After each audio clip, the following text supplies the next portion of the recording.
Alright. Turn this up a bit. 1, 2, 1, 2. There we go. I don't think anyone's watching, but if anyone's watching, hello.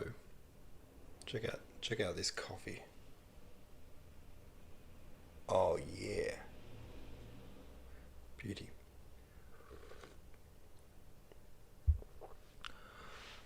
Say good day in the chat if you are watching. It says there's a viewer, but I never know if that's telling me the truth or not.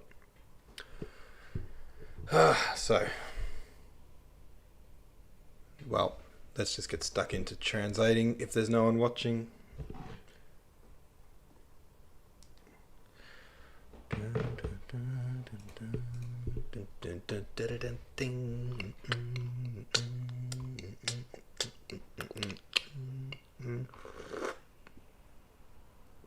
The Pavlograd Hussars were stationed. Why is this bigger now? Oh no, it's not bigger. It's just in the wrong spot. The Pavlograd. What's a Pavlograd again? Infantry. I don't know what it means. It's just the name of the regiment. Regiment. It's the name of the regiment. Regiment. Alright. And hussars. Do you know what a hussar is? Me? Yes, I do. It is a horse riding fuckhead. It's a guy on a horse. It's a guy on a horse. That's what that is. It's an infantryman. It's light infantry. Infantry.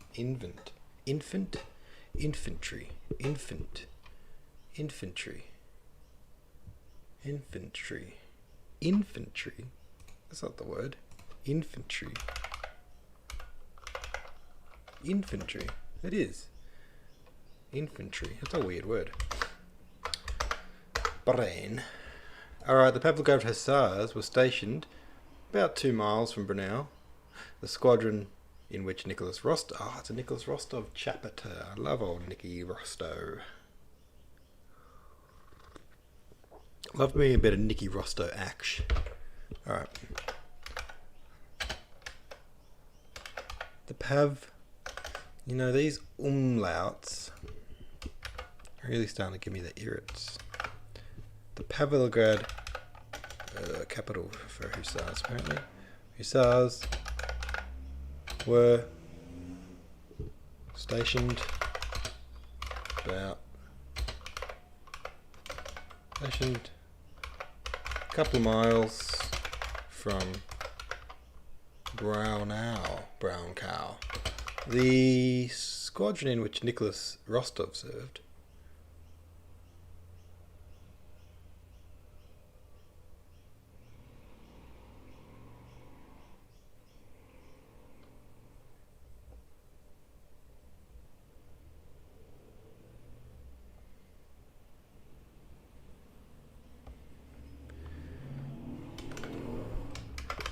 young Nicholas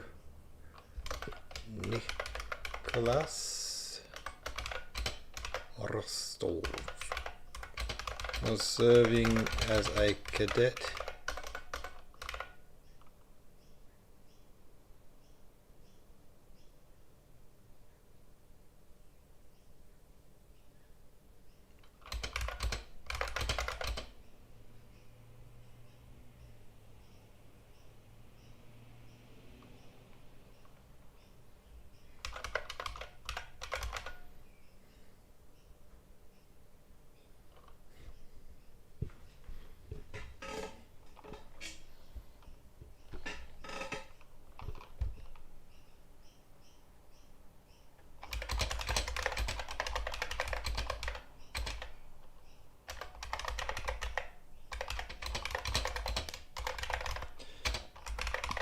of Selznick. Excuse me. That's crap. You did a crap job of that. The Pavlograd Hussars were stationed a couple of miles from Brunel. Young Nicholas Rostov was serving as a cadet in one of the squadrons.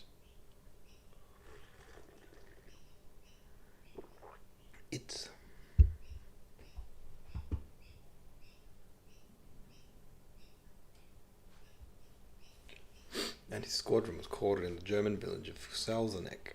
That's fine. The best quarter... That's the attitude. That's fine. Whatevs. Just really go at life with a whatevs attitude. Really just whatevs your way through life. Just whatevs it.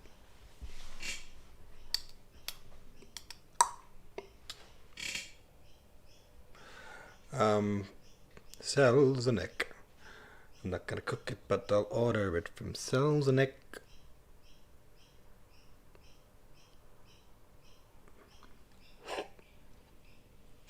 Is that like Salzabar?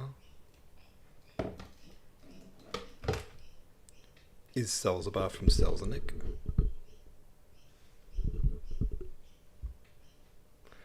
Suppose we'll never know. The best quarters in the village were assigned to Cavalry Captain Denisov. The best quarters in the village.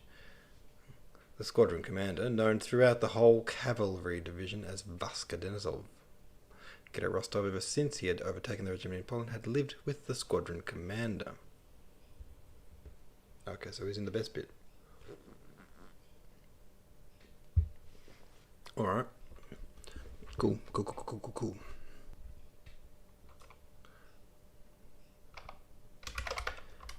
Cavalry Captain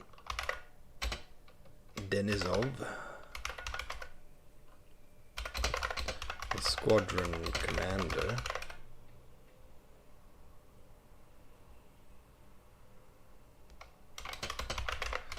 around the cavalry division, he was known as Vaska Denisov. I'm gonna have to do this, aren't I? That.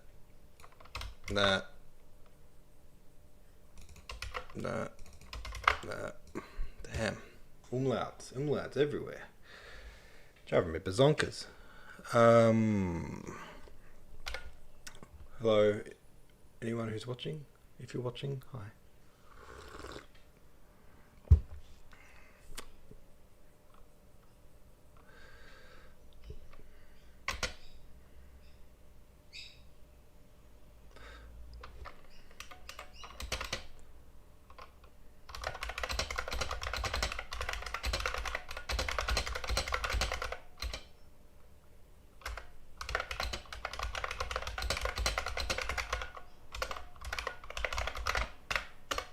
There's Lucky Duck, because they are the best quarters in the village. Lucky Duck has now been added to War and Peace. Rest easy, Tolstoy, you're in good hands.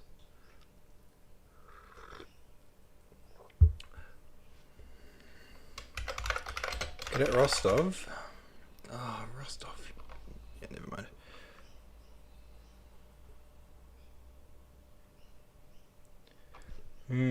This is one of those moments where I want to get another version of the book, another translation. I've only got Maud to go off. Sometimes they word things in ways that I'm not 100% sure, and I just wish I had a different translation to read. See, when it says, ever since he had overtaken the regiment in Poland, does that mean he took it over? Like he's now in command of it? No, because he's just a cadet, no. But overtaken is in like, went by it? So he's moved past the regiment in Poland and made it to Brunau, and now lives with the squadron commander.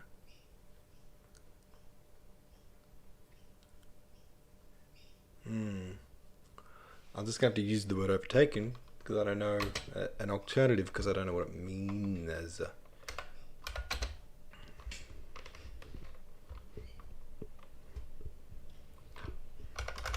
Ever since he'd overtaken the regiment in Poland. I have a feeling that overtaken means like joined. So he joined the regiment in Poland, and ever since then he's... Yeah, but just, I don't know. Had lived with the squad Commander Ron. You know what? I'm going to leave a note here, note to self. Comment. Check in another version. Cool.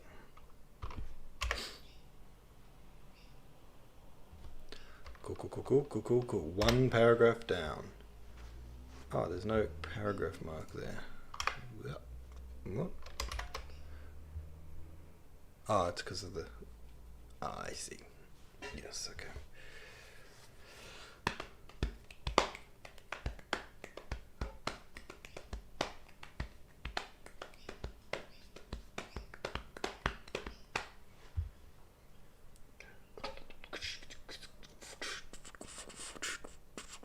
On October 11, the day when all was astir at headquarters over the news of Mac's defeat, the camp life of the officers of this squadron was proceeding as usual. Okay.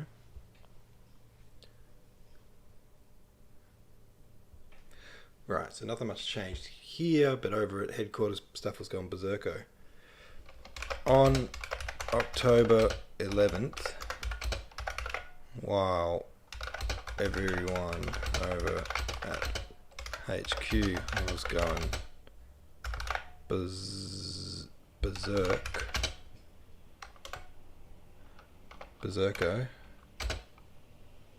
No, I thought that was a real word for a second. Whoa, berserko about Mac getting defeated.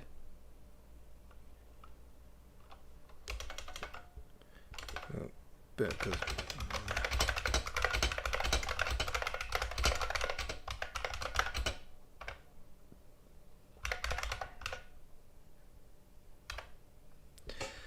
on October 11th, whilst everyone over at HQ was going berserko because Mac and his lot had gotten their asses kicked.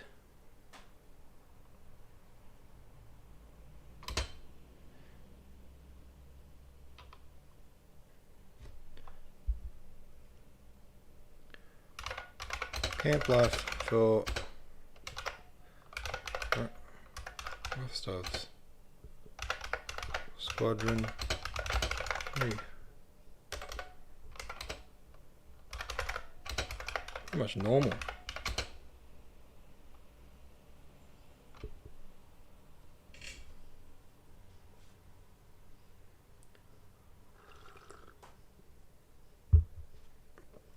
Denisov, Petunia. Denisov, who had been losing at cards all night. Oh, yeah, okay, so they're just playing cards. Awesome. I love it. Where are we up to there? Denisov, who had been losing at cards all night, had not yet come home when Rostov rode back early in the morning from a foraging expedition. He goes on a foraging expedition. That's a bit like random, you know? It's a bit like random. Rostov in his cadet uniform with a jerk to his horse rode up to the porch. Ooh, go back. Okay, Denisov, who'd been losing at cards all night, hadn't come home yet when Rostov rode back early in the morning from a foraging expedition. Alright, I can do that bit.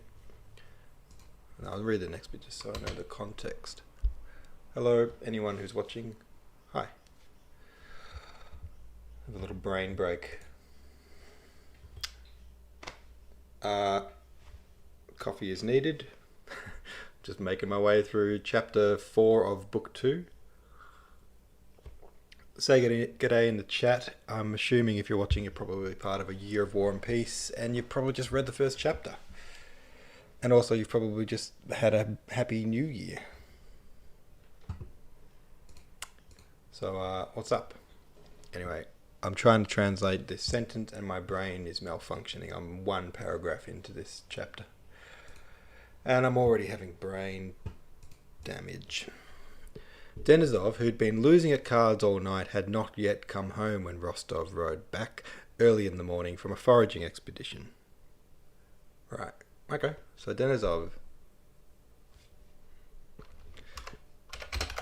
who'd been getting his ass handed to him at cards all night, wasn't back yet when young Rostov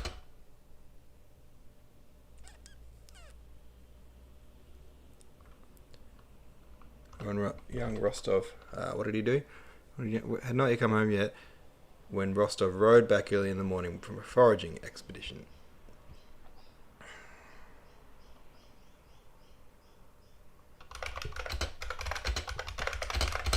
Morning from a foraging expedition.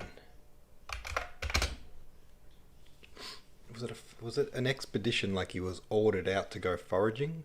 Doesn't seem very military. I'm going to read that back just to make sure it's... Denisov, who'd been getting his ass handed to him at cards all night, wasn't back yet when young Rostov rode home early in the morning from a foraging expedition. Yeah, that's decent. That makes sense. Rostov in his cadet uniform with a jerk to his horse. Hey Mike, which translate? Yeah, I'm using Maud to make my version. I'm not translating it from Russian because I don't speak Russian. So he's translating really the word. I'm adapting it sentence for sentence. But you know what I was just saying, I need to get a another version, another English version, just for some words, because there's some bits where I'm not sure what is meant by the wording, and the easiest way to figure that out would just be to grab a different translation and see what they wrote. Like for example here, where was I? Cadet Rostov, ever since he had overtaken the regiment in Poland, had lived with the squadron commander. The word overtaken there, I'd love to see what it says in a different version, P&V, Garnet, you know, whatever, other one. What's the other real popular one? Because I think what is meant there is ever since he'd joined the regiment in Poland. So I don't think he took it over because he's just a cadet. So he's not like, Briggs. That's the other one I was trying to think of. Do you have one, by the way? If you've got one handy and you could look up Book 2, Chapter 4, what that's meant, that would be awesome. See if it's worded differently. Ever since he didn't overtake it as in like move past it, I don't think. He didn't overtake it as in like take over, you know, like become the boss because he's just a cadet. So I think it just means joined. Oh, you got Briggs there. Awesome. That's awesome.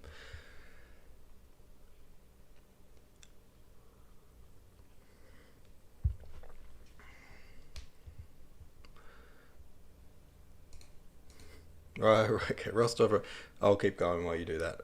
Rostov rode home early in the morning from a foraging expedition. Rostov in... Why is that saying it's wrong? Oh, no, it's just auto-corrected. Rostov in his cadet uniform with a jerk to his horse. It's Book 2, Chapter 4, by the way. Rostov in his cadet uniform... Checking... Thanks, Mike. Legend. You're an absolute legend. With a jerk to his horse, rode up to the porch, swung his leg over the saddle with a supple, youthful movement. That's a weird phrasing. Stood for a moment in the stirrup as if loath to part from his horse. He didn't want to... And at last sprang down and called to his orderly. Alright. Rostov.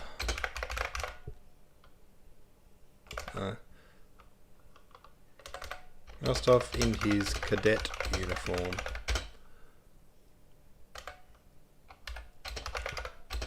Yank the horse.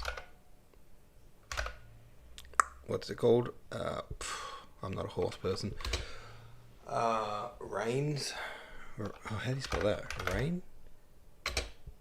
So horse has a... I have to look that up. Horse rein. R-E-I-N-S. Oh, without the G. With a yank at the horse's reins. I'll just write reins.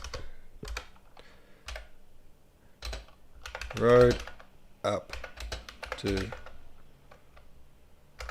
porch. Oh, they did use joined. Yeah, see, I thought that's what it meant. As he had done ever since he had joined the regiment in Poland. Yeah. That's what I thought. All right. I'll just use joined then, I reckon. Cadet Rostov, ever since he'd joined the regiment. This is those moments where I stop and like, what's an Aussie word for joined? I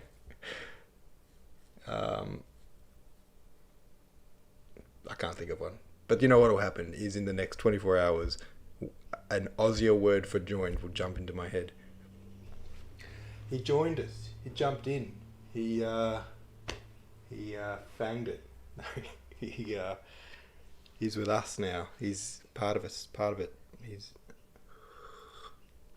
jumped on board. Ever since he joined the regiment, I'll just leave joined. Something will come to me though. Rode up to the porch. Rode up to the porch.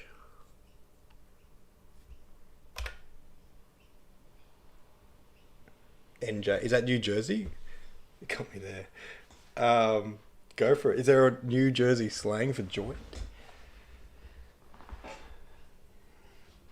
It's interesting.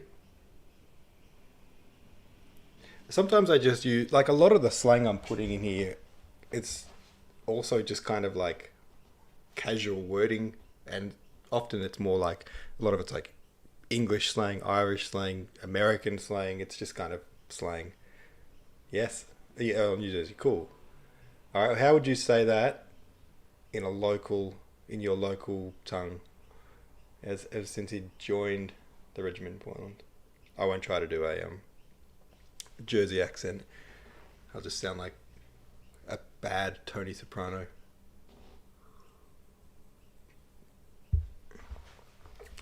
Yeah, rode up. So every time someone moves somewhere, I'm tempted to say fanged it. That's a real Aussie thing. Yeah, they fanged it. Just means they went really fast. Maybe I should. Fanged it up to the porch and fanged over to the porch and parked his horse there. Right up to the porch.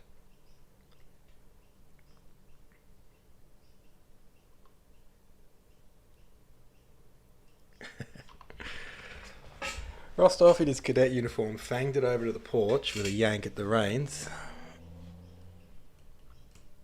Yeah, screw it. Over to the porch. Parked his horse.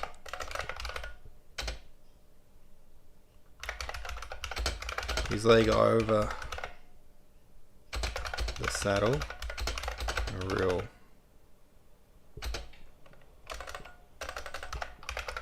with the what's it called? He's swift. No, he's sprightly. No, that sounds like you're old.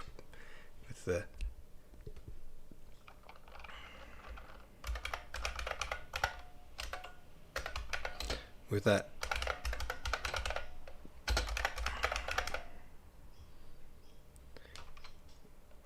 youngster mobility. That's dumb. I don't like that, but I'm going to go back. Youngster mobility.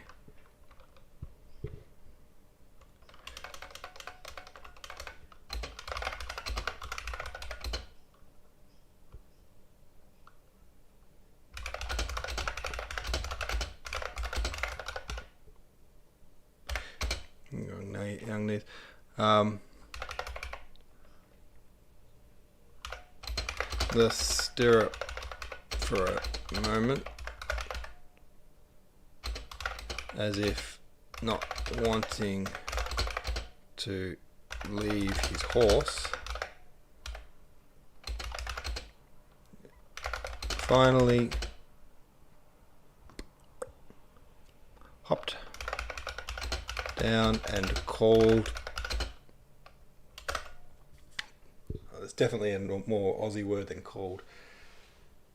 Shouted out. His orderly. It's probably cold there in New Jersey, is it? I'm in Melbourne, Australia, and it's bloody hot. I'm sitting here in shorts and a t-shirt, drinking a massive thing of water.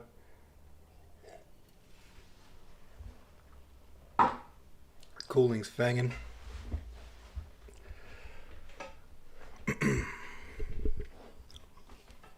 Alright, let me read back. Rostov in his cadet uniform with a yank at the reins, fanged it over to the porch, parked his horse, kicked his leg over the saddle, really agile because he still had young knees, stood in the stirrup a moment, as if not wanting to leave his horse, and then finally hopped down and shouted out to his orderly. Yeah, that's alright. That's alright, I can deal with that. 45 degrees Fahrenheit. Oh, that's freezing. Wait, let me do the maths here. And by maths, I mean check Google. Fahrenheit to Celsius. 7 degrees. 7 degrees Celsius above freezing. Mate, that's freezing. What do you mean not cold? What is it here? I'm going to check the weather. Weather. It's 28 Celsius here, which is 82 Fahrenheit. Mind the bogans driving past my house, if you can hear that. Not too cold. The other day it was in the teens, so that would be negative. That would be snowing, right? Yeah, so it's 82 Fahrenheit here. So you have shorts on in 7 degrees. You're mad. I'm in Melbourne, and it's quite humid. So we've got 43% humid. Actually, it's not too humid today. It's not too bad, 43. But Melbourne's got a funny heat. So 82 Fahrenheit, which is hot, it's warm. But in Melbourne, it feels like it's a different kind of heat. It's a real dry heat down here. We don't have a lot of humidity. So you feel like you're in an oven, essentially. Phone's ringing. To do a callback. Yeah, it's a weird heat here. You can go. You can go if you go for a walk or a jog or something. You'll sweat, but because it's so dry, you don't get drenched in sweat. It all just evaporates off you. It's kind of weird and gross. Humid. Not humid here. It's like the opposite. It's a very dry heat. If you go up north further from Melbourne, it gets more humid. Anyway, we're talking about the weather. What are we doing? What are we doing here? Hey guys, viewers, if you're just joined us, we've got a couple of people here hanging out, a couple of warriors and peacekeepers. Mike has just been helping me find a more Aussie word for joined. We couldn't think of one.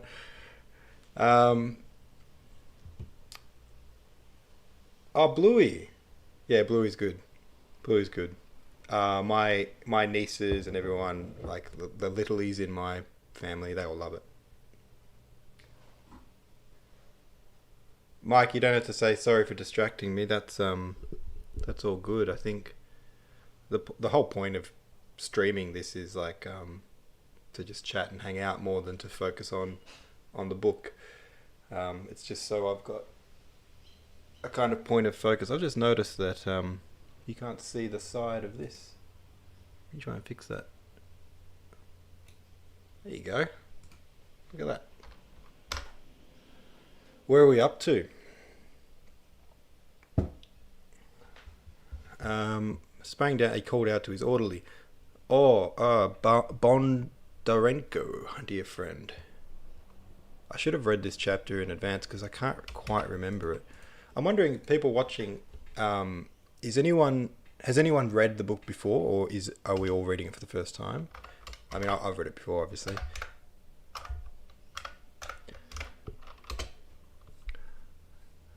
Bodorenko, my mate. Mate, said he to the hussar, who rushed up headlong to the horse. Walk him up and down, my dear fellow. Oh, he didn't park his horse.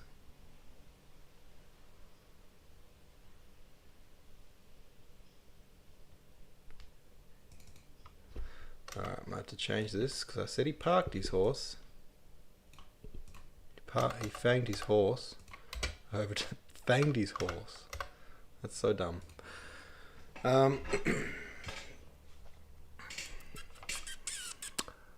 Bodorenko, mate. One thing I would like to do is it was a really Aussie thing to give everyone nicknames of their names, especially their surnames. So Bodorenko, he'd be Bondi for sure, or Bondo, or Renko, something like that. But I don't want to change the names because I want details like that to remain intact. But if this was really Aussie, he'd be Bondi. Hey, Bondi, said he. He to the hussar who rushed over to him.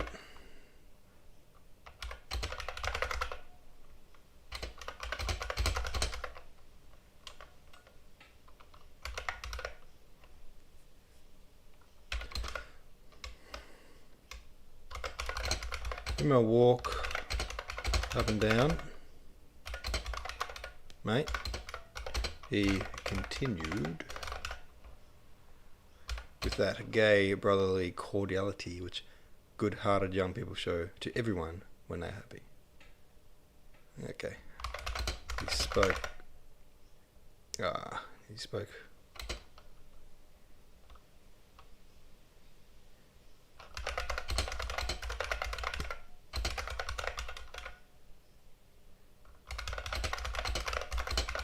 Young people,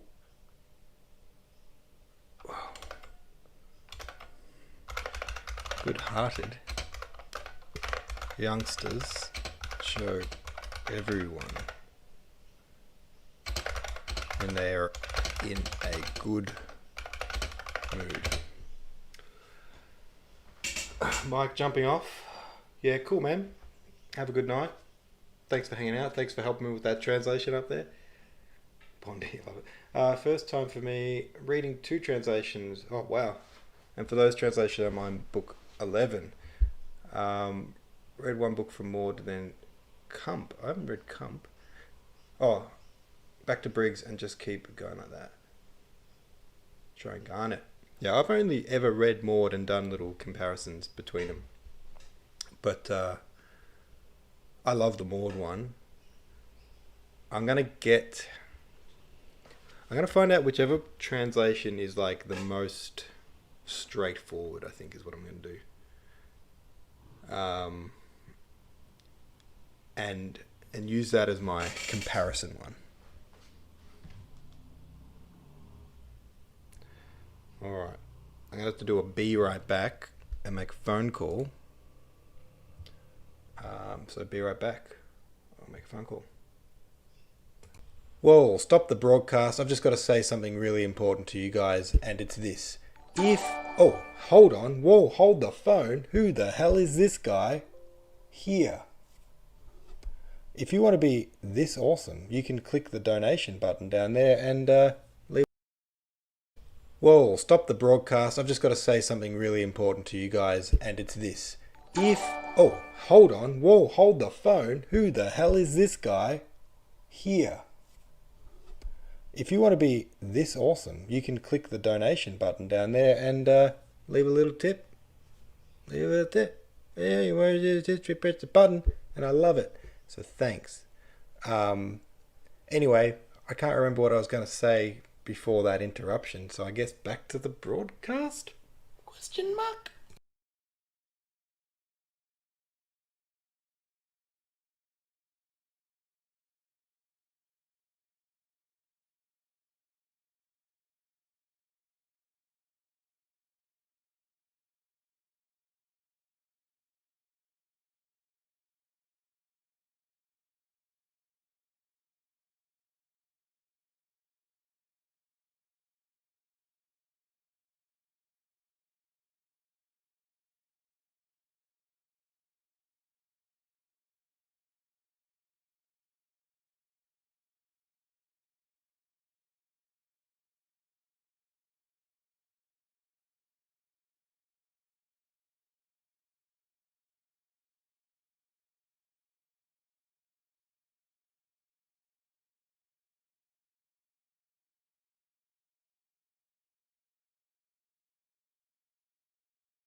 Oh, back into it.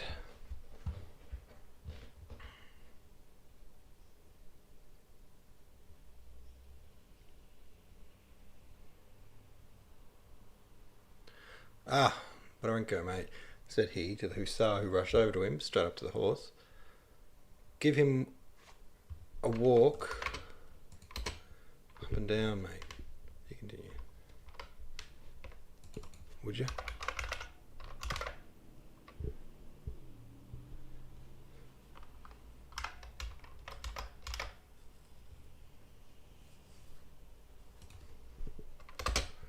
Give him a walk up and down, would you?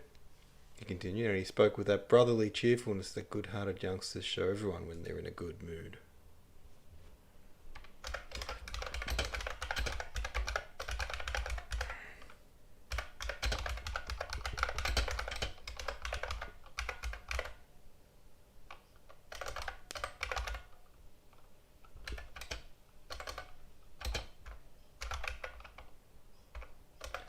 Happily.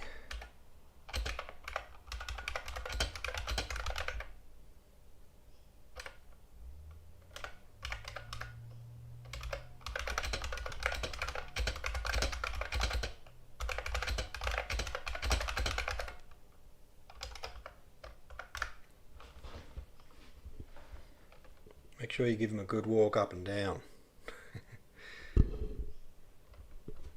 Yes, Your Excellency. Another hussar also rushed toward the horse. But Bondarenko had already thrown the reins of the snaffle bridle over the horse's head. It was evident that the cadet was liberal with his tips, and it paid to serve him. Rostov patted the horse's neck and then his flank and lingered for a moment.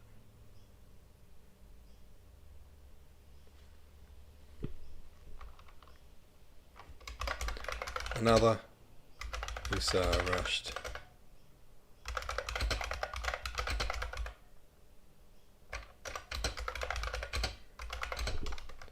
But Bodarenko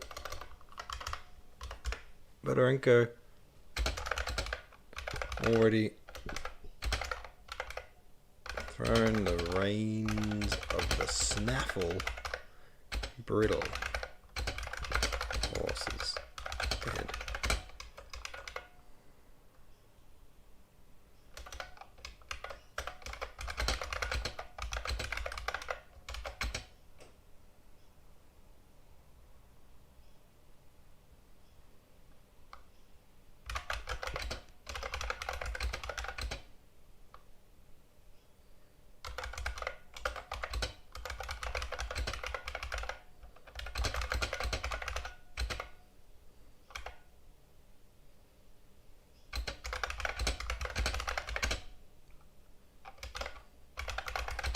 Gave the horses pat. And then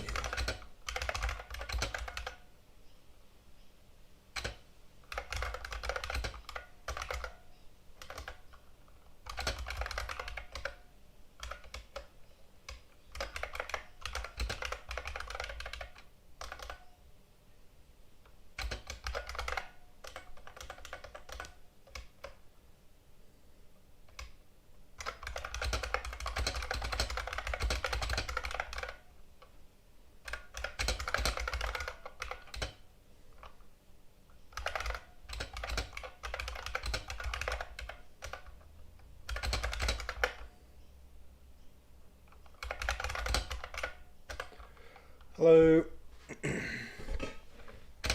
Sorry, I'm just stuck right into it. If you're watching, if you're a warrior / peacekeeper from the A Year of War and Peace / Hemingway list, say g'day in the chat. Or you can lurk and just watch me work. Lurk and work, we call it, around these parts. I'll try to be more vocal because I didn't realise anyone was watching. He thought with a proud smile and holding up. Bloody ripper.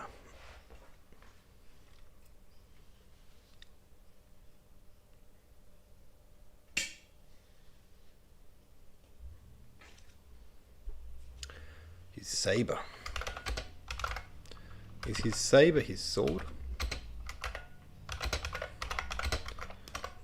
Jingling, he ran up the steps of the porch.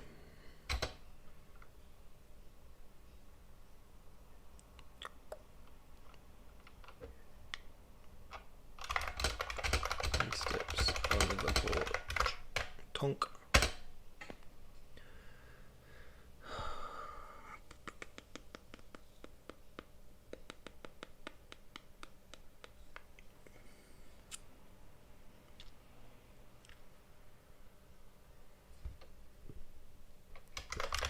Here's a landlord. That's weird that you have a landlord when you're away at war. There's my water. Where have you put me bloody water? You have an ad. Stop a second. Wait up. Hold on. Hang on. Hold the phone. We've got to stop the broadcast so I can tell you about the fact that, did you know this, that, also, this is already available. Book 1 is good. And you can get it on Amazon.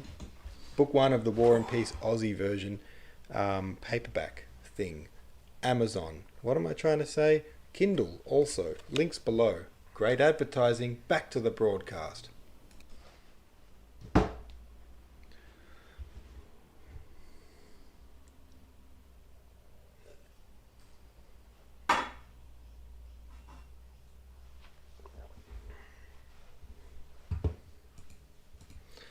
His landlord. Where are we up to here? Landlord. Are there? Who, in a waistcoat and a pointed cap, pitchfork in hand, was clearing manure from the cowhouse, looked out, and his face immediately brightened on seeing Rostov. Schönen guten Morgen. Very good morning. Schönen guten Morgen, he said, winking with a merry smile, evidently pleased to greet the young man.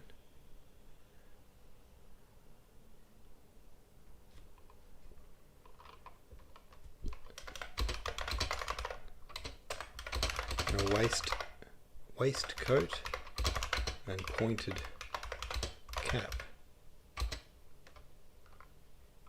Pitchfork in hand.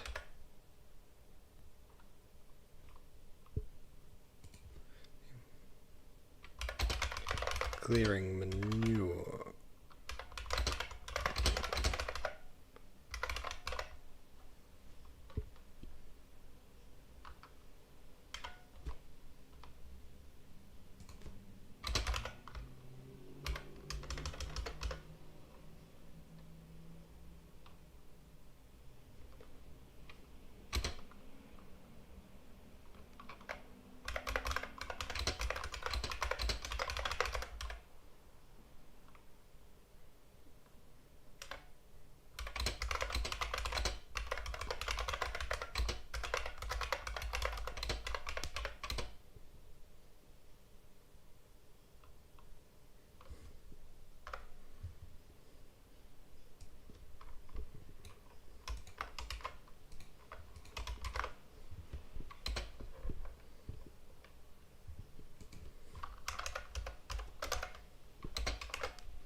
Sean Flissig.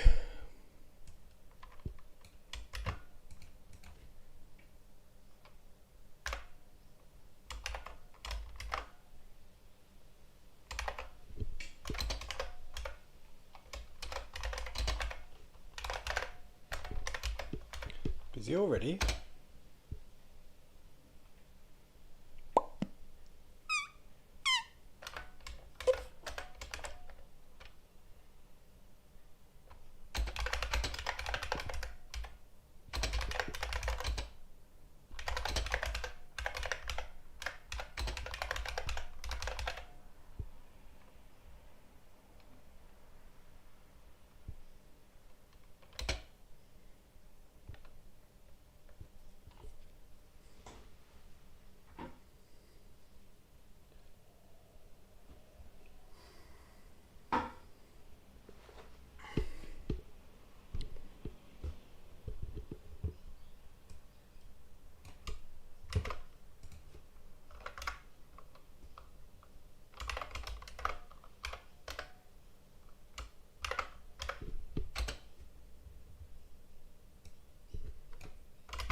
Continued.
Ah.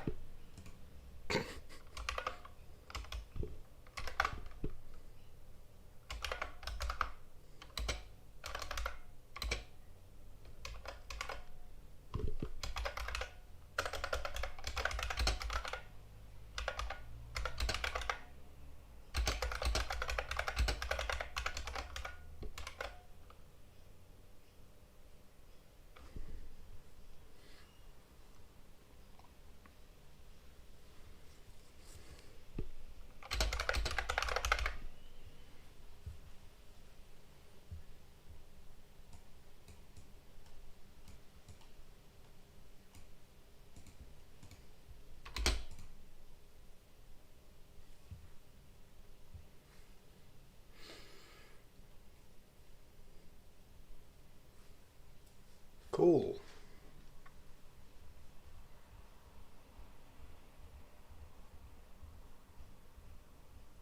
Whoa, that's a lot to go.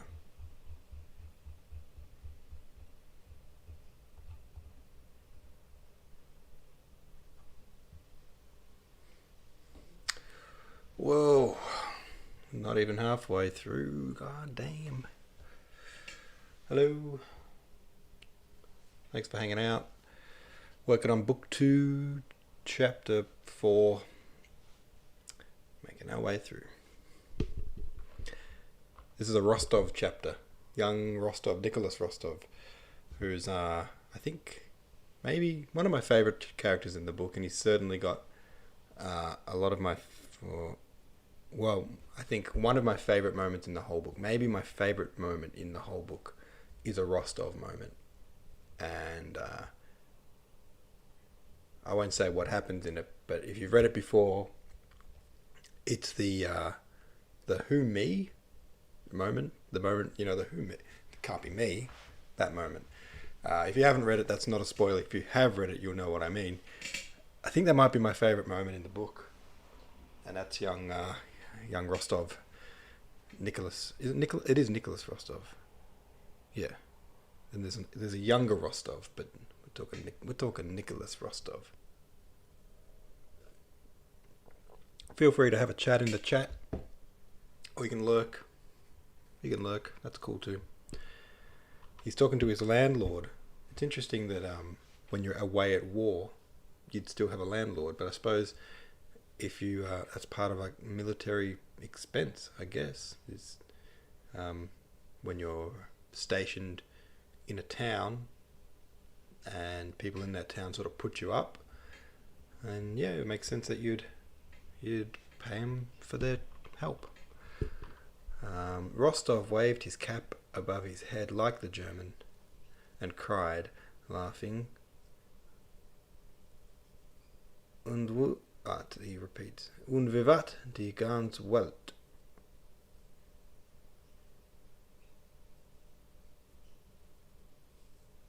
There's no translation for that one. So, "Und die ganze Welt hoch" means hurrah for the whole world, and he says, "Und vivat die ganze Welt." Viva, live. The ganze Welt. And it might just mean and the whole. I think he just says and the whole world. Yeah. Doesn't matter. That can just be there. That can just be in German. Rostov waved his cap, his head too.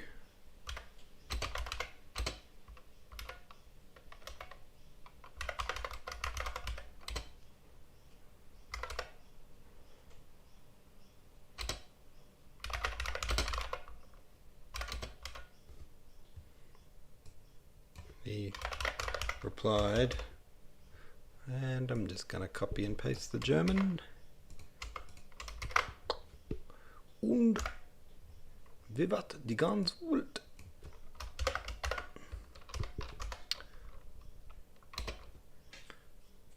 Though neither the German cleaning his cowshed nor Rostov back with his platoon from foraging for hay had any reason for rejoicing, they looked at each other with joyful delight and brotherly love, wagged their heads in token of their mutual affection, and parted, smiling, and the German returning to his cowshed and Rostov going to the cottage he occupied with Denisov.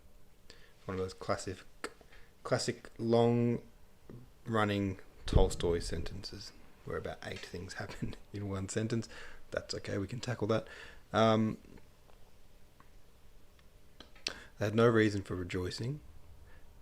I love we're starting to see this kind of weird thing that you notice in this book with the war is no matter how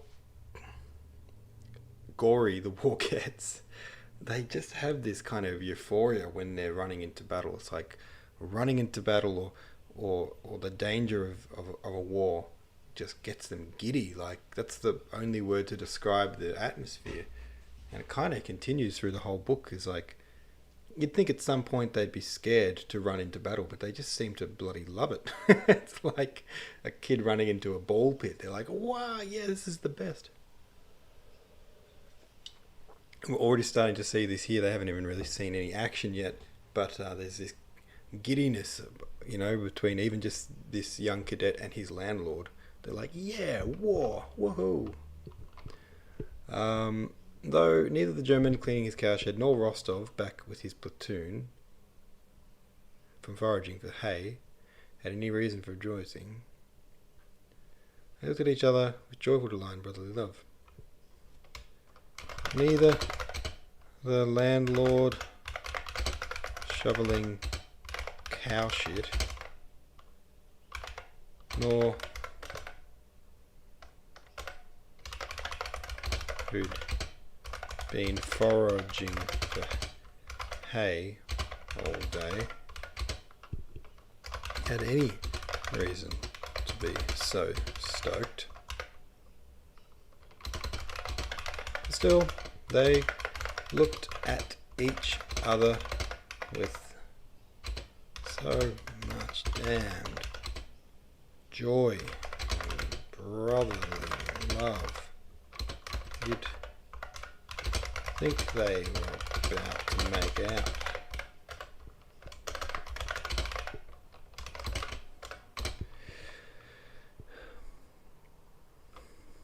And they wagged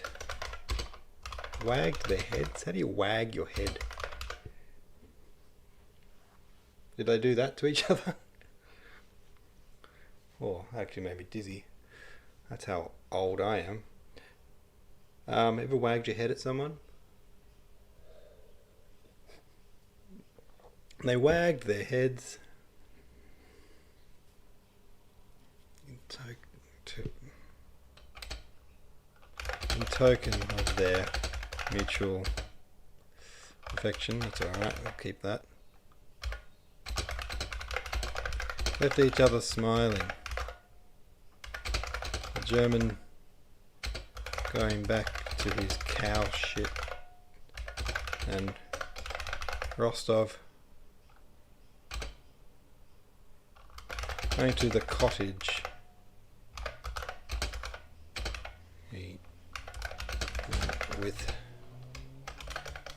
he lived in. He was staying in with Denisov.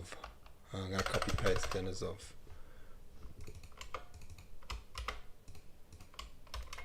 Cancel. What did I just do? Oh, cancel. Copy.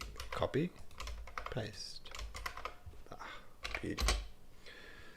And I've just misaligned my page there. I'll fix that.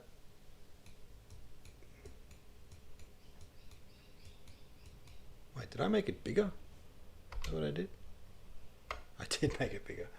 God. I get excited, I don't even know what I'm doing.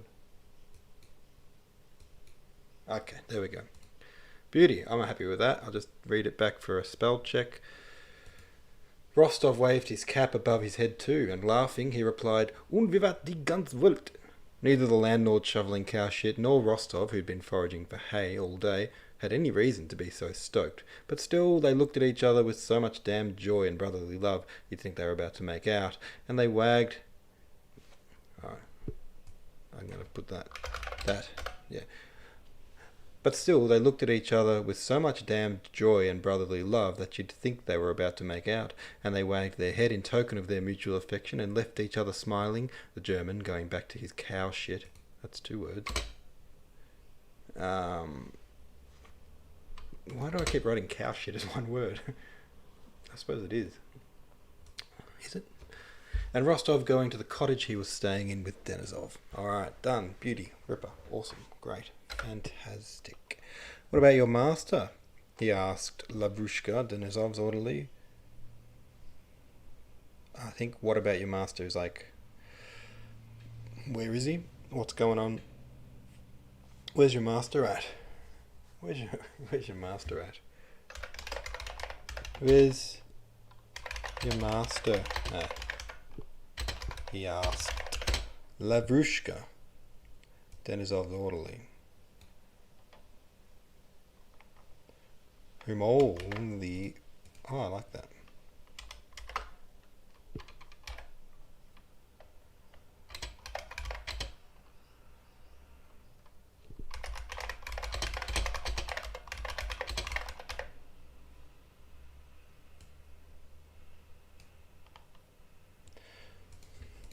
Yeah. Rogue. Okay, what is meant by a rogue? Loose cannon?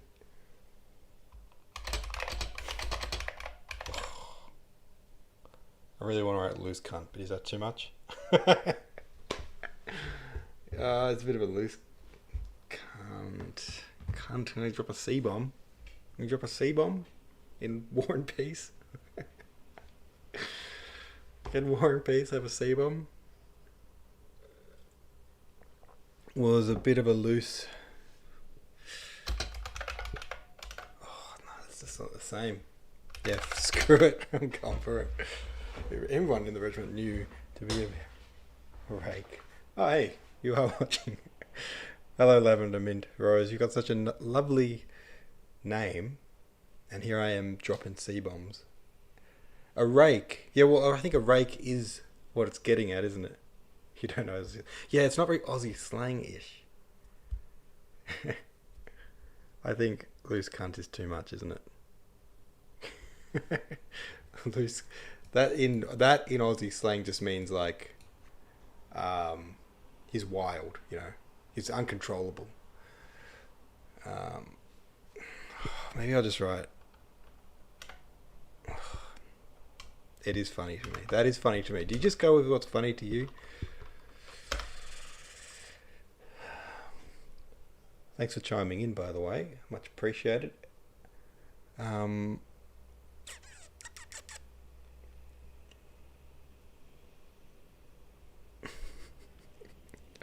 I don't know if I want to have C bombs in this, though. You know, that's my concern. There's already some F bombs, and it is funny.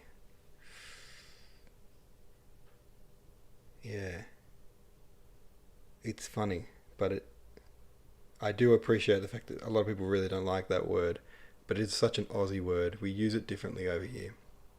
Like, it's a word that you use to address a mate. Weirdly enough. We got another. Oh, all right. Apparently, we got two people here, so I'm going to throw it out to two people. We've got young Lavrushka, who is known in his regiment to be a bit of a rogue, a bit of a rebel, you know, a bit of a badass. Oh, badass isn't bad, actually. It's not exactly Aussie, but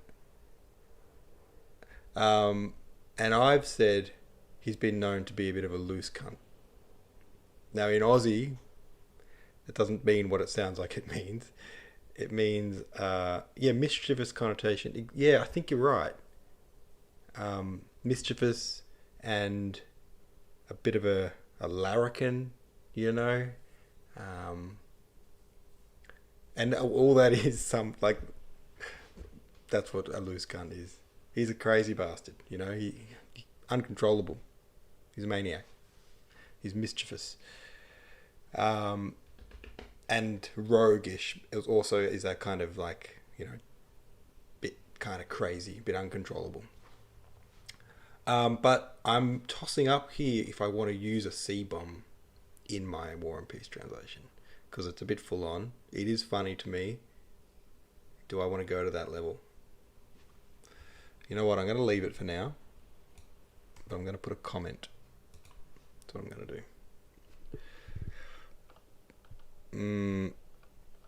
What was the other one I had? A larrikin.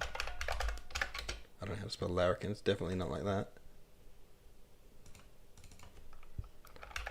Larrikin. That's wrong as well. I won't even. You spell larrikin. Well, I'm not even getting any closer. I'm gonna have to. Oh, hey, Siddharth. Feel free to chime in here, guys. Badass. Larrikin. So, here's my question. We're talking about Denisov's orderly, Lavrushka, known to his regiment to be a bit of a rogue. Now, in Aussie, we'd call him a loose cunt. We'd say he's a badass. He's uncontrollable. He's wild. He's a maniac. But my question is, do I want to drop a C-bomb into War and Peace? It's not something that it's not a problem that most people would run into in their day-to-day life, but that's where we're at. I find it funny. It doesn't mean what it looks like it means in a normal translation. Someone who's a loose C is wild and uncontrollable, you know. They're very mischievous. Crazy bastard does work.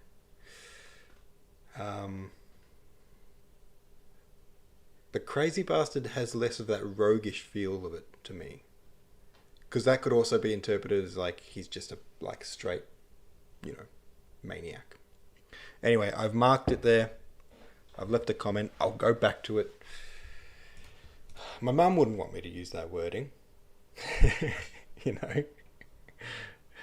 But I feel like what I feel like would be the benefit of my version of War and Peace is that, like, if a kid or a teenager was reluctant to read War and Peace because they might think it's too long and too boring or whatever, you might be able to get them to read this version, and having these like words like that in there because it's funny, and teenagers don't care about that kind of stuff. They just find that stuff funny.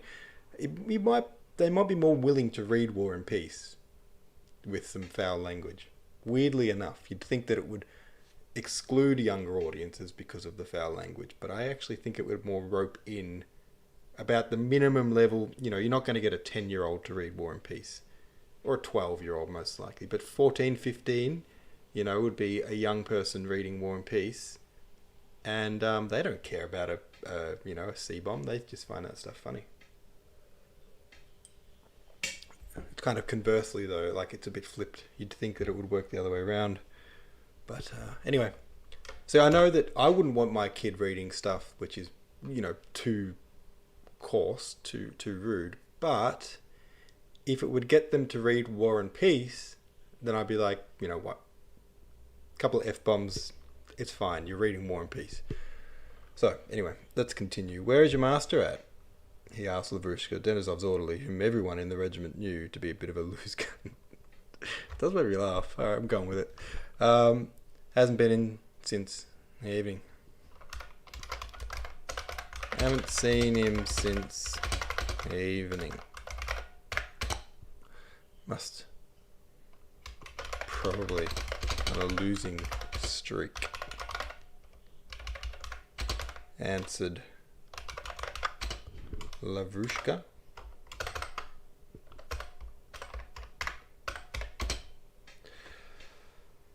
Who's read War and Peace before here? Who's on their first read through with or you'd be up to chapter 1 if that's the case. I know by now if he wins he comes back early to brag about it. Stacey's here, hello. Feel free to answer this question. Should I say loose cunt in War and Peace?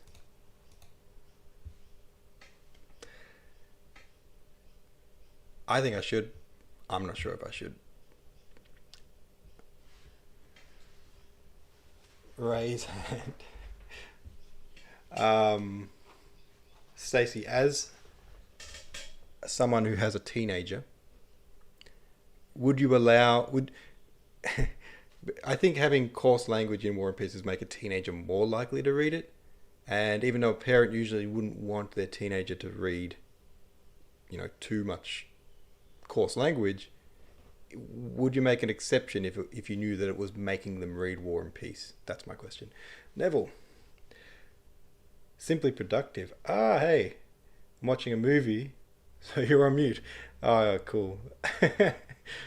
I was going to say, what are you watching, but you can't hear me. I'll just wave. Happy New Year. Looks good. Heading back to the movie. Good luck. Thank you, Simply Productive. See you in the podcast chat later tonight, I'm sure. Alright. Probably on a losing streak. Let's continue. I know by now if he wins, he comes back early to brag about it. But if he stays out till morning, it means he's lost and we will come back in a rage. Alright.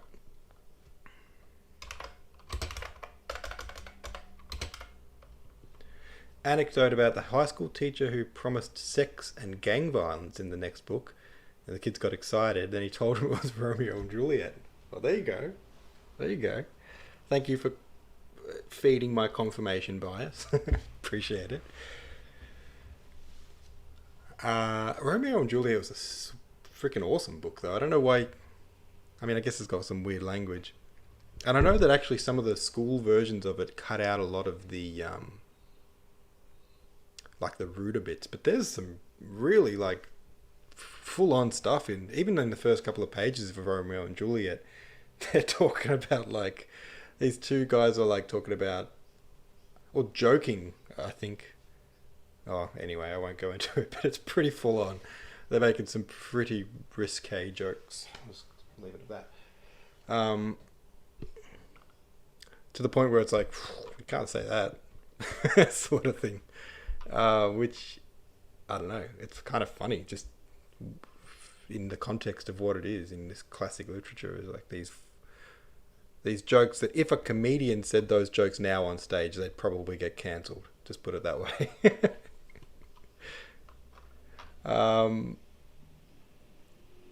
Okay, he's on a losing streak. I know by now he wins, he'll head straight home to brag about it. But if he's out all night, it's because he's... What do you say when you're losing on a losing streak? Or like, you know, you're not cutting your losses. There's a word for this, you know, when someone's losing at gambling and they keep playing because they're losing. There's a word for that. Do you bite your thumb at us? Stacey, my oath issued. You can't do an Aussie bogan translation and hold back. As for would I let my teenage read works like that, I am 100% certain they hear it all and same at school, so yes. Oh yeah, see, that's the thing. A teenager's not put off by bad language at all. They just think it's funny.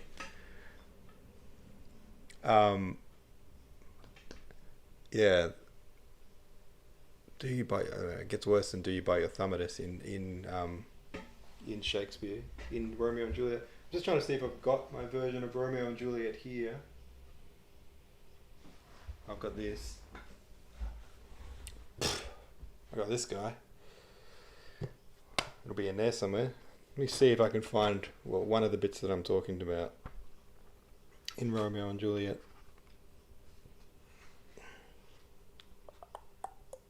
Page 245. This big bastard of a book. So it's Act 1, Scene 1.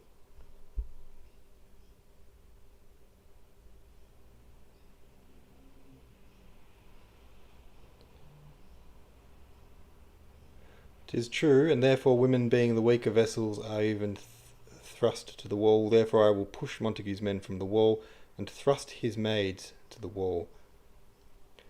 The quarrel is between our masters and their men. 'Tis all one. I will show myself a tyrant. When I have fought with the men, I will be cruel with the maids, and cut off their heads." Cutting off their heads, their maiden heads, he's not saying he's going to cut off the maids' heads. A maiden head is another word for virginity. So he's saying, like, once I've killed the masters, I'm going to rape the maids, essentially, is what he's saying there. And then Gregory says, "The heads of the maids," as in to say, the maiden heads, "ah, yeah, the heads of the maids, or their maiden heads, take it in whatever sense thou will." So he's saying, yeah, am I saying I'm going to cut off their heads, or am I going to take their maiden heads? You decide.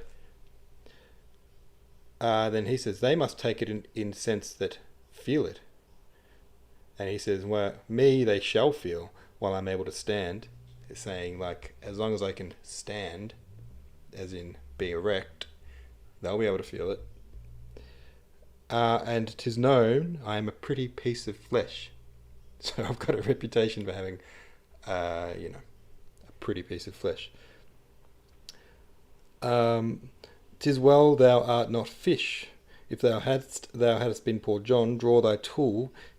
Oh, okay, then it goes on. Anyway, so the actual interpretation of that is saying, like, he's like, I'm going to take their virginity once I overthrow these enemies. I'm going to rape their maids.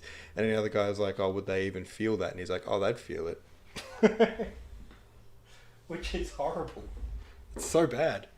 And that's in page 1 of Romeo and Juliet. So there you go.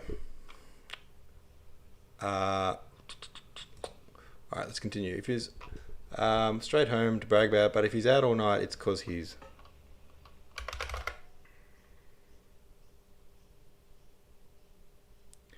Oh, what's the word for chasing losses? You know? It's the opposite of cutting your losses. There's like a phrase for that. That tomorrow means he's lost him.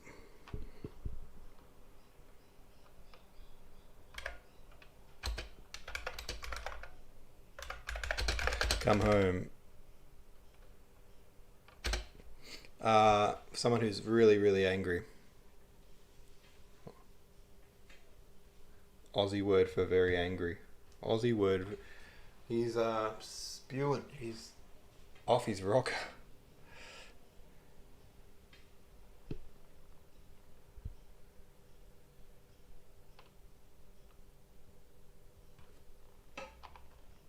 Pissed.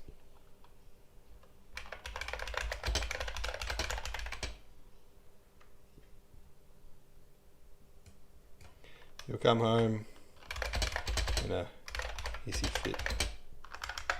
Come home in a hissy fit. Do you want a cuppa? You want a coffee? It's pretty Aussie.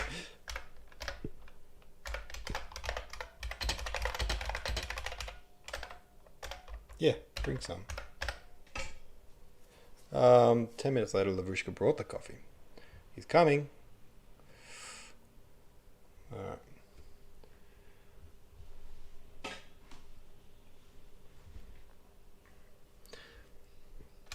Ten minutes later, Lavrushka brought the coffee. Here he comes, said he.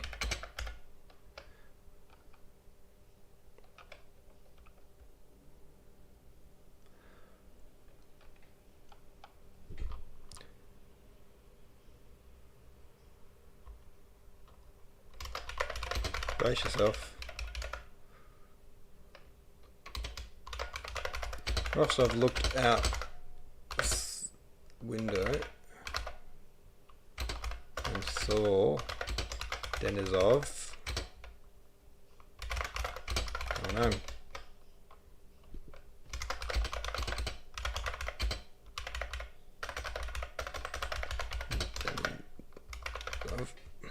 Oh man, I gotta do this crap. So many little umlaut type things in this book.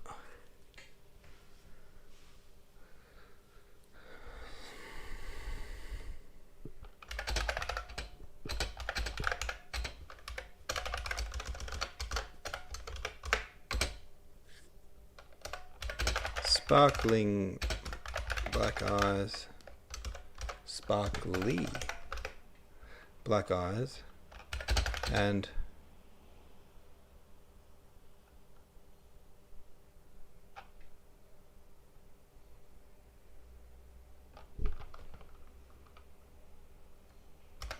black tousled moustache hair. He wore an unfastened cloak.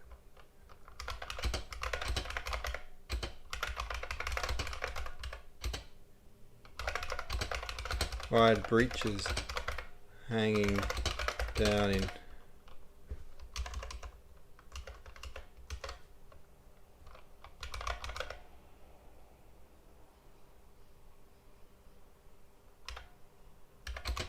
and a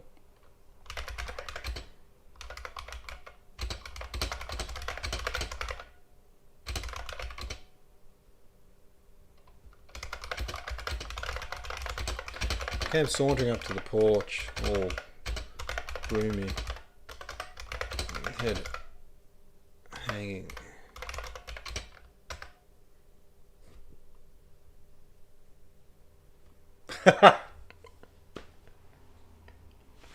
Oh, it's always too easy.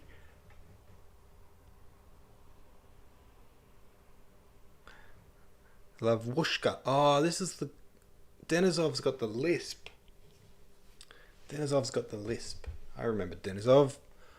Lavrushka, he shouted loudly and angrily. Take it off, blockhead.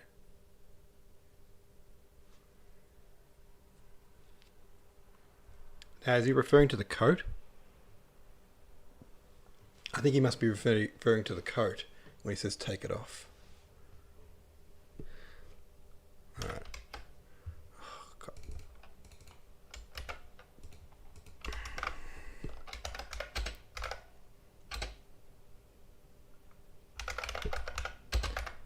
angrily.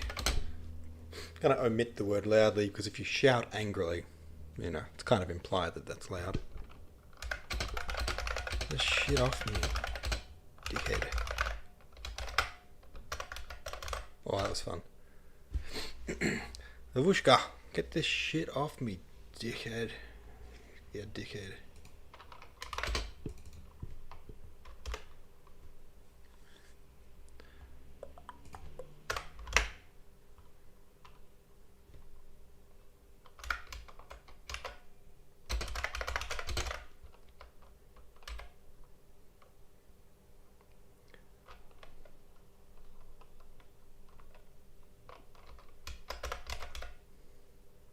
Bloody am, replied Lavrushka's voice. That's weird too.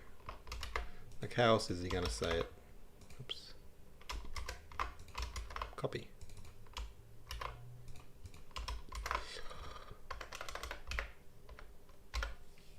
You know, how else are you going to speak?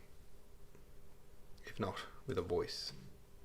Ah, you're up already, said Denisov, entering the room. Long ago, answered Rostov. I've already been for the hay, and have seen Fraulein Matilda. Oh, okay, so he's not... Oh, it's early in the morning and he's already up. Back here I said he'd been doing something all day. Must have been doing it all morning.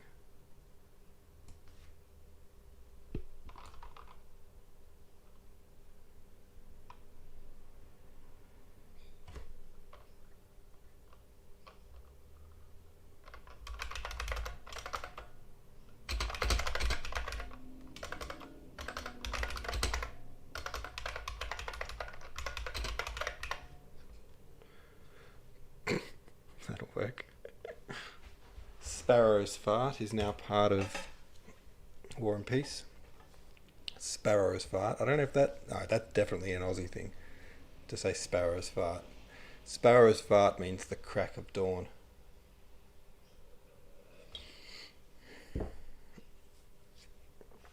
I bloody am, said Bruce.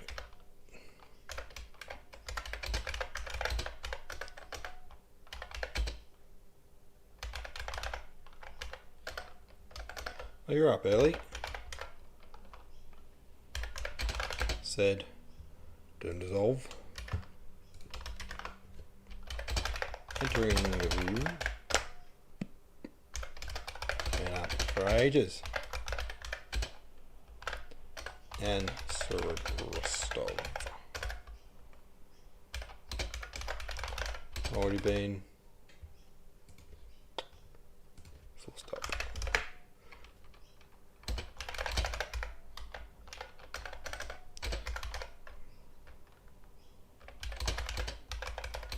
Fraulein Matilda.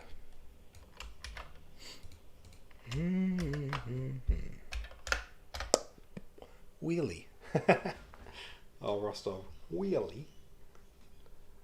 Wheelie. Back in a sec. Just going to do this. Whoa, stop the broadcast. I've just got to say something really important to you guys, and it's this. Oh, hold on. Whoa, hold the phone. Who the hell is this guy? Here. If you want to be this awesome, you can click the donation button down there and leave a little tip. Leave a little tip. Yeah, you want to do this, press the button, and I love it. So thanks. Anyway, I can't remember what I was going to say before that interruption, so I guess back to the broadcast? Question mark?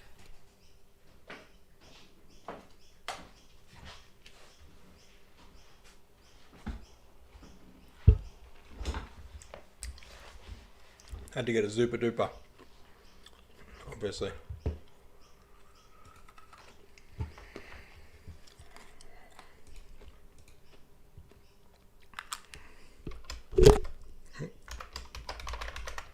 Really?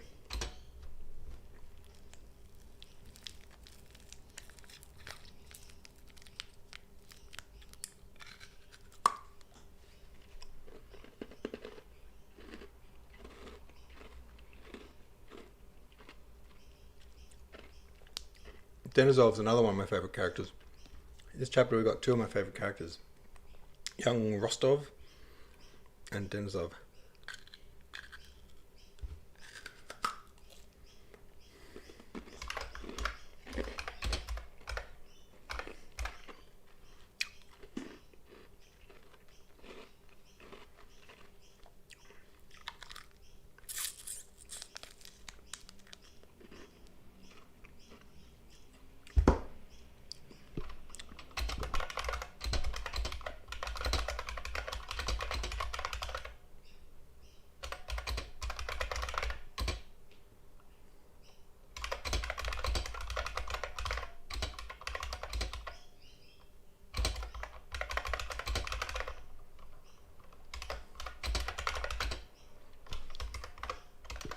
Nope, not him.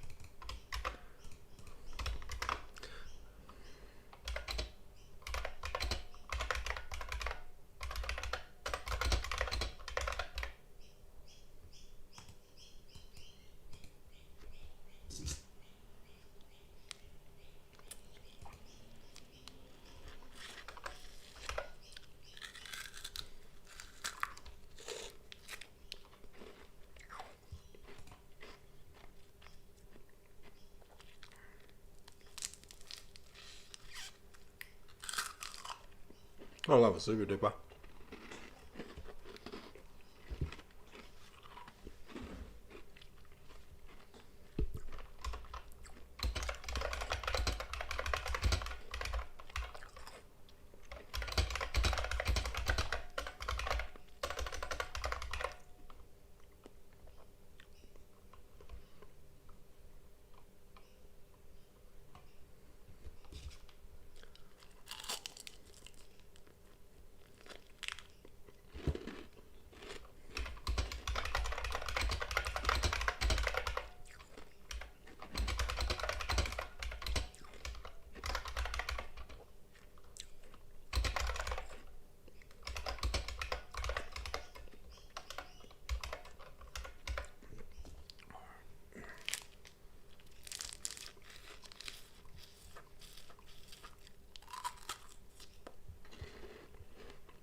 Stop a second, wait up, hold on, hang on, hold the phone. We've got to stop the broadcast so I can tell you about the fact that, did you know this, that, also, this is already available. Book 1 is good, and you can get it on Amazon. Book 1 of the War and Peace Aussie version paperback thing. Amazon. What am I trying to say? Kindle also. Links below. Great advertising. Back to the broadcast.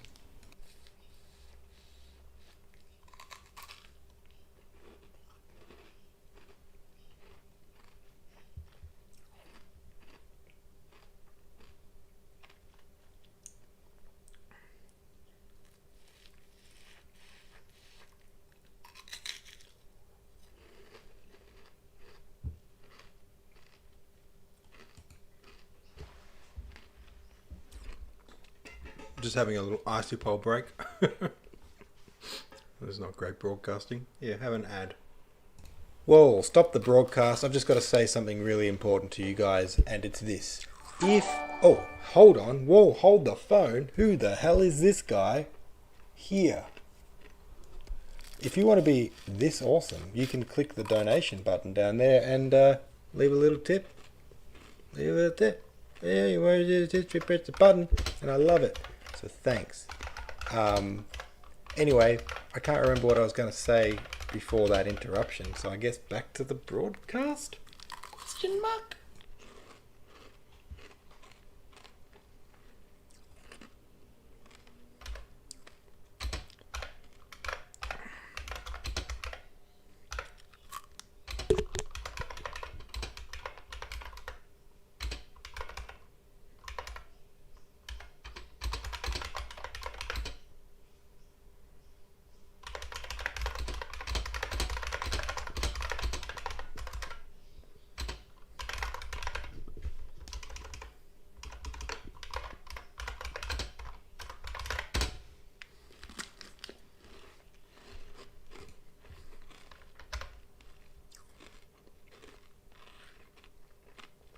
What devil made me go to the Wat?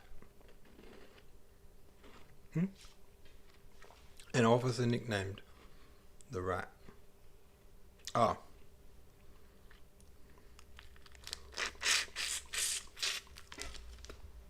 Oh, delicious. Okay.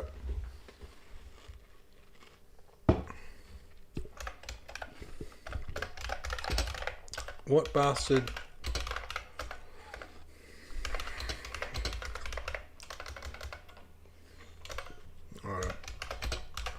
I don't know what possessed with the Wat. I don't know what possessed me to play with the Wat, he said. And by that he meant an officer whose nickname was the Rat.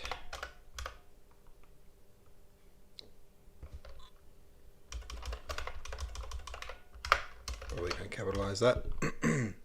Hello viewers, what's going on? Say hello. Am I attempting to procrastinate and distract myself? Oh, my band chat's going off. I play in a band, by the way, and we've got a Facebook group chat, and sometimes it just goes off. These guys just start chit-chatting about instruments and stuff and music. The welcome distraction. No. Focus. I've already been going for 2 hours. I don't even think I'm halfway through. I gotta speed this up a bit. Okay, so he's playing with the Rat, he said, and by that he meant an officer whose nickname was the Rat.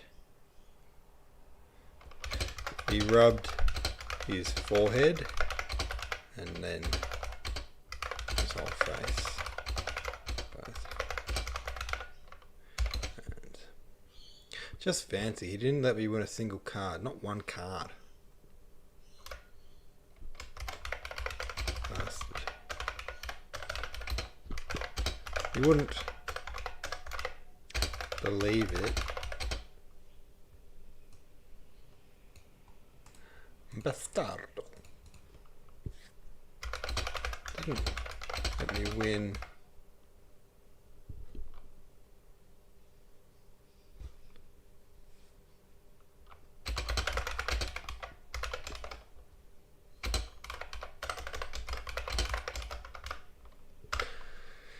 Okay.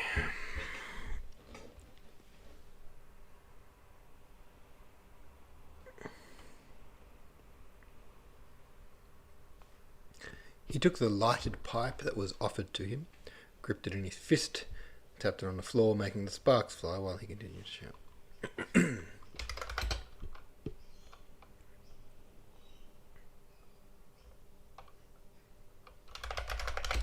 That lit pipe was offered to him and tapped it on the floor, making sparks everywhere. Flying. They continued shouting. Yeah, that's one win the singles and collars it as soon as one doubles it. Gives the singles and snatches the doubles. See, that's win the singles. Collars it as soon as doubles. The singles snatches doubles. I don't really know the ins and outs of this game. I guess that probably makes sense. He scattered the burning tobacco, smashed the pipe and threw it away. Then he remained silent for a while and all at once looked cheerfully with his glittering black eyes or stuff. So smashing a pipe in Aussie might be something different, because if you smashed a pipe in Aussie, you just actually used it. Finished it. To smash something means to finish it. Oh, I need to recenter this. Boop.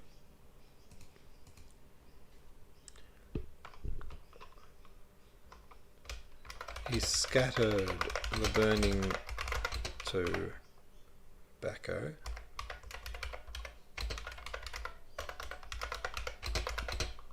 pipe, piffed it.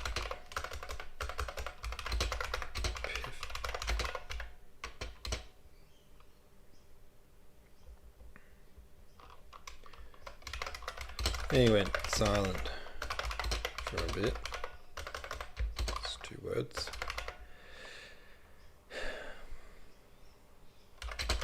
and all at once looked cheerfully Rostov, his eyes glittering, his black eyes glittering. If at least we had some women here, but there's nothing for one to do but twink.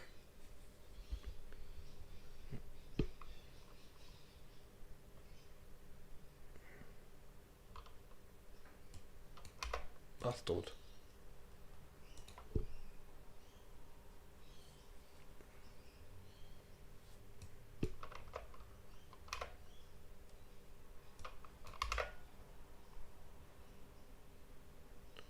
Yesterday, like a bloody idiot. Trying to get his weird lisp right.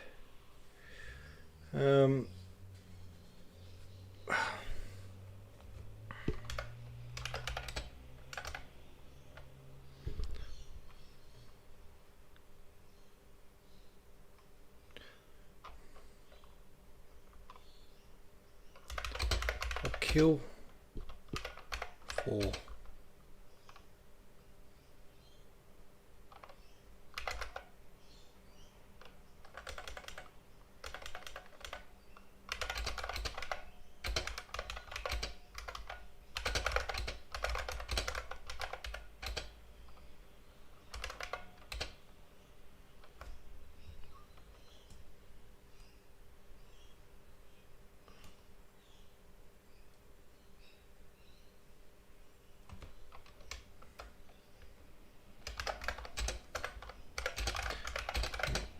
at least have some women here.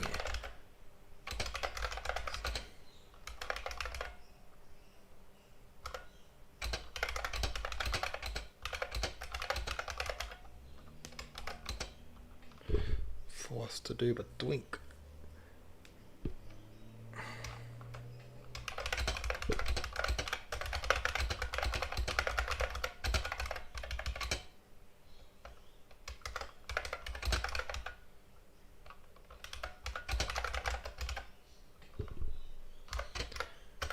He said, hey, who's there? He said, turning to the door as he heard a tread.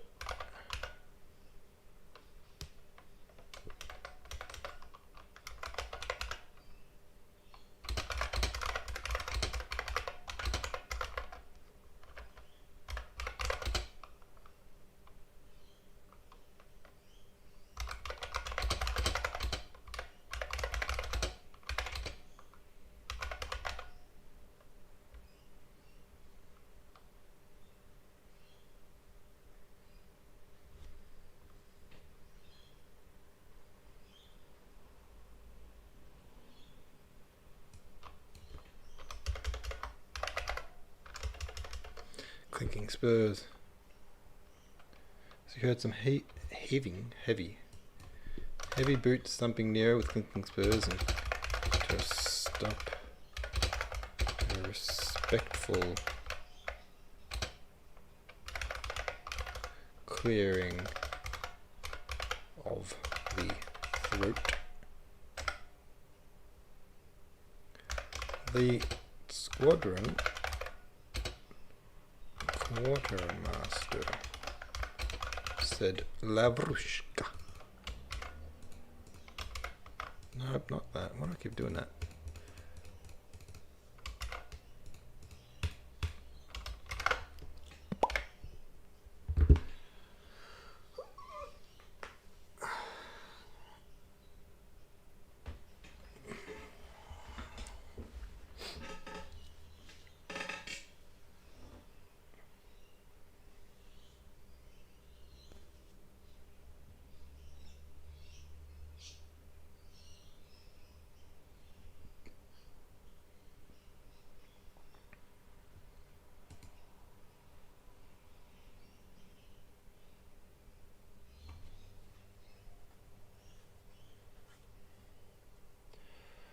Oh dear, oh dear, oh dear. What am I up to here?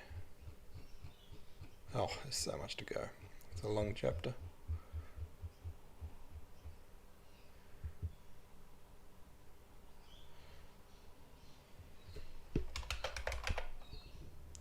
I'm going to keep that whole sentence.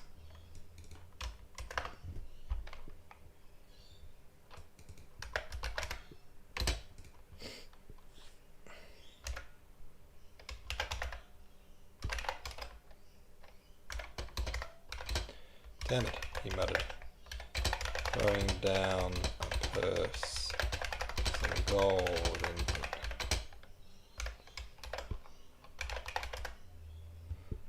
Wostov. Nope. Mate. How much there is left? Shove. Under. Said, and went out to the quartermaster.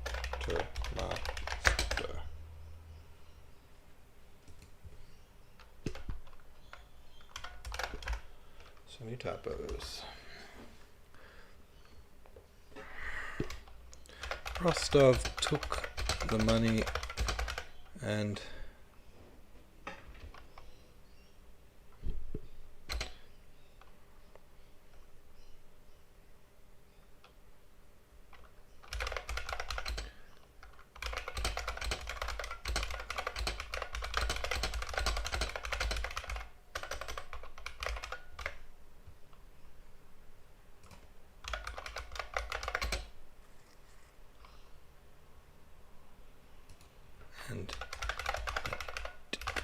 systematically counted out the money. Systematically counted it out. Counted it out into separate piles of new and old coins.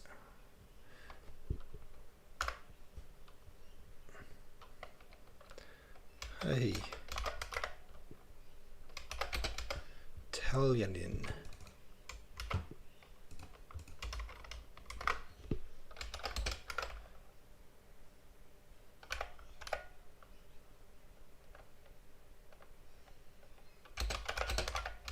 How are ya?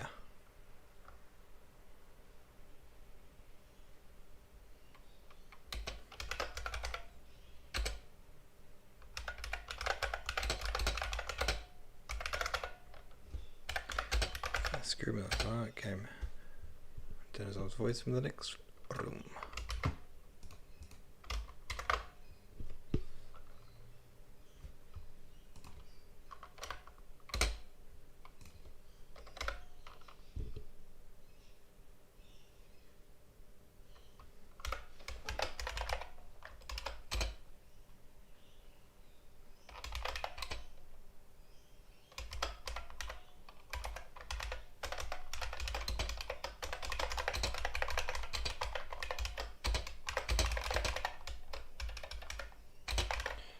Bloody knew it, replied a piping voice.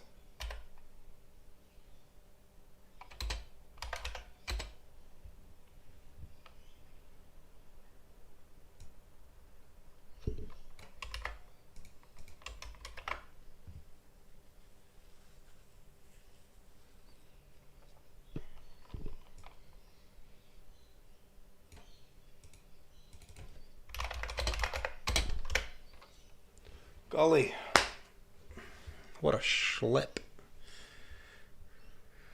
Rostov thrust the purse under the pillow and shook the damp little hand which was offered to him. Talanin, for some reason, had been transferred from the Guards just before his campaign. He behaved very well in the regiment, but was not liked. Rostov especially detested him and was unable to overcome or conceal his groundless antipathy to the man. Quickly shoved the purse under the pillow and shook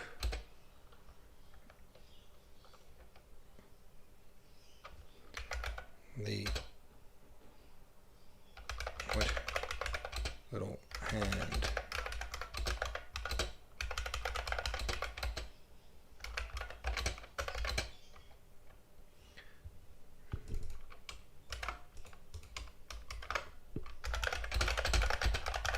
For some reason, been transferred from the guards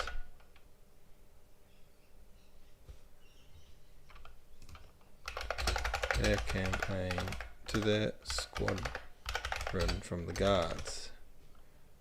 Just for their campaign.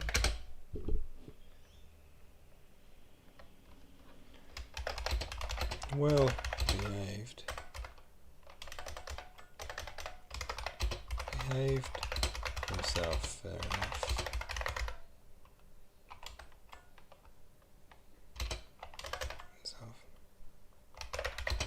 Well enough in the regiment.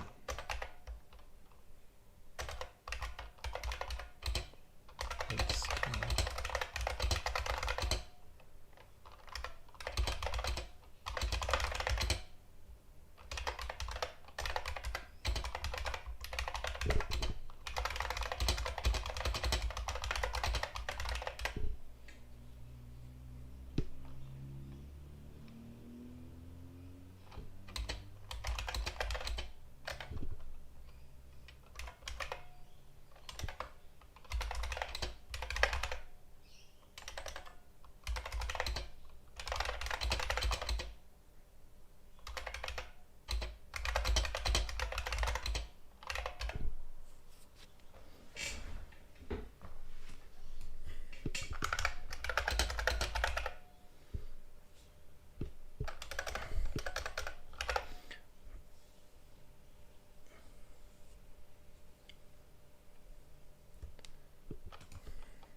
Rostov especially thought he was a massive wanker for no real reason and never really did it.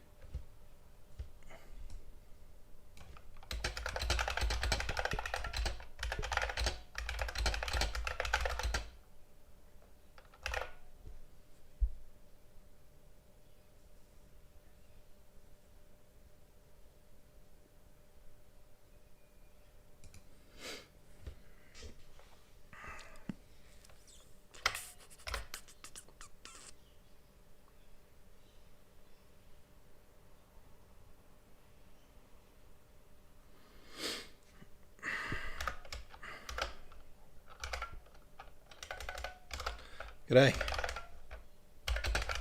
young cavalry man.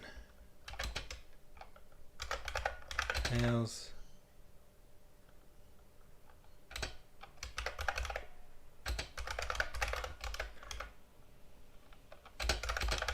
he asked. Brooke was a young horse that tell Yanin had sold.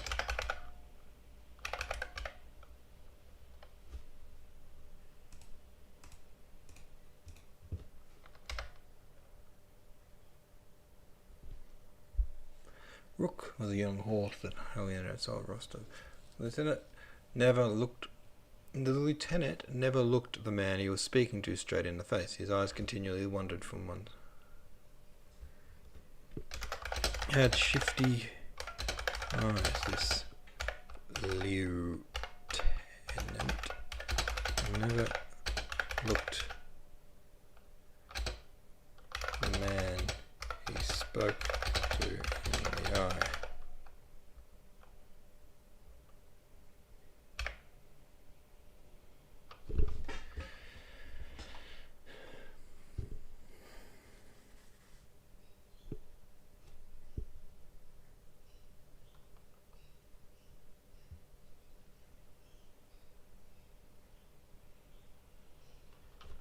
That's fine. That's fine.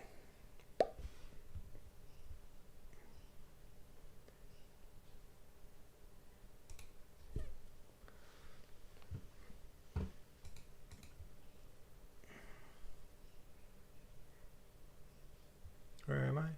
Oh yeah, there. I saw you writing this morning, he added.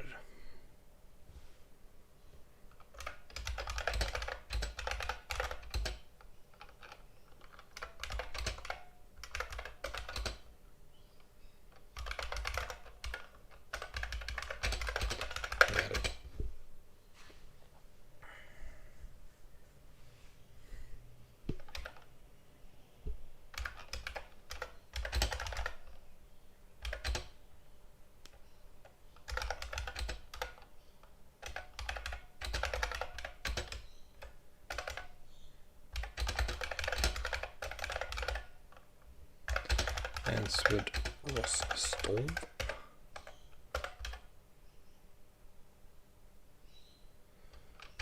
Though the horse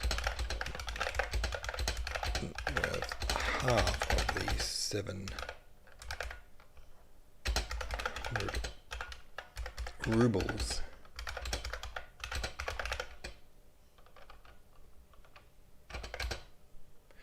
Though the horse in question was not worth half of the 700 rubles he had paid for it.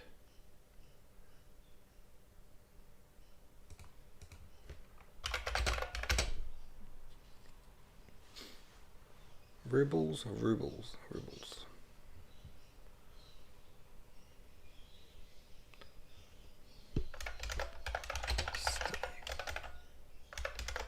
His left foreleg started playing up a bit. He added, the hoof's cracked. Sounds like a cracked hoof. No biggie. I'll show you what to do and what the rivet.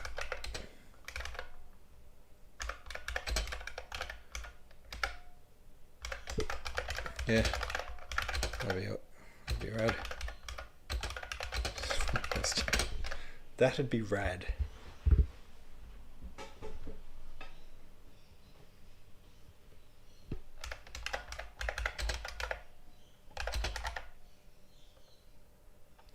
I'll show you.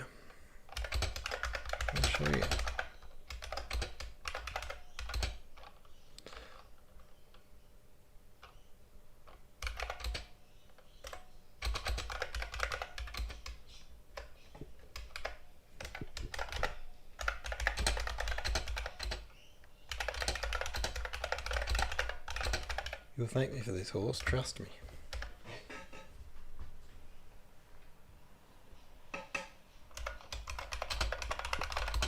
Alright, I have it brought. Man. Said Rostov, wishing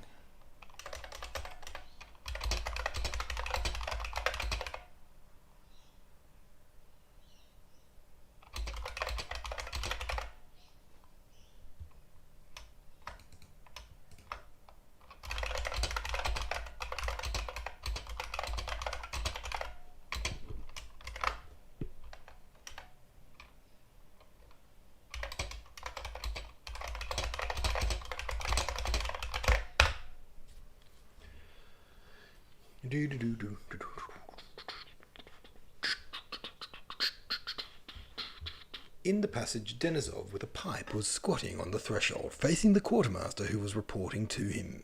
On seeing Rostov, Denisov screwed up his face and, pointing over his shoulder with his thumb to the room where Telyanin was sitting, he frowned and gave a shudder of disgust. All right.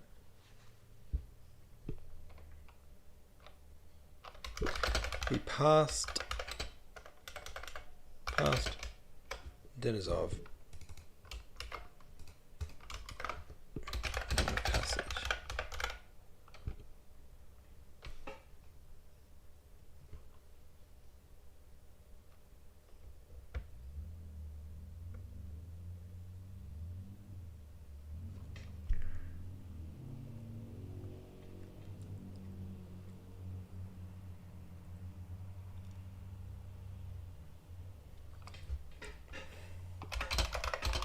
Squatting the pipe on the threshold, facing the quartermaster who was reporting to him. When he saw Rostov, he screwed his face.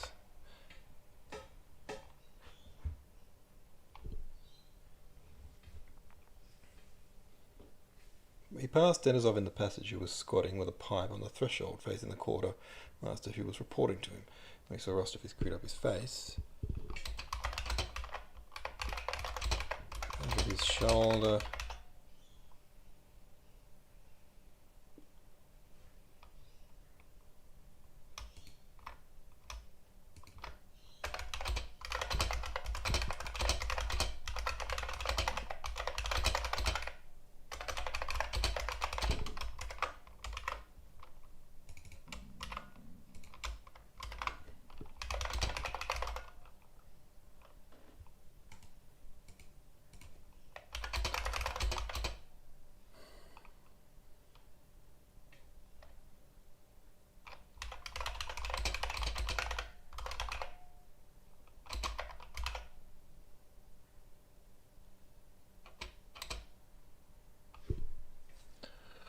What did he do? Rostov. When he saw Rostov, he screwed up his face and pointed his thumb over his shoulder towards the room where Talyanin was sitting, giving a shudder of disgust.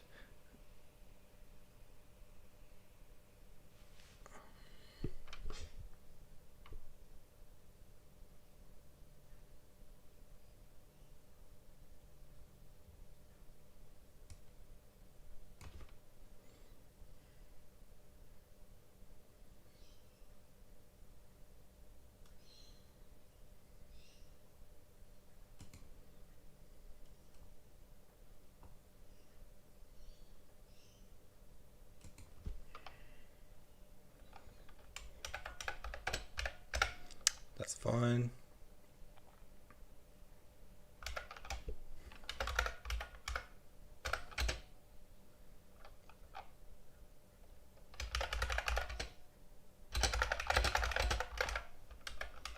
He said.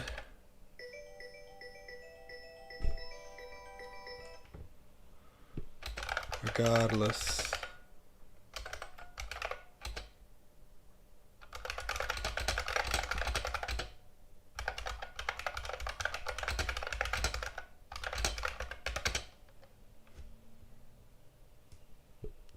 Not caring. Hear him.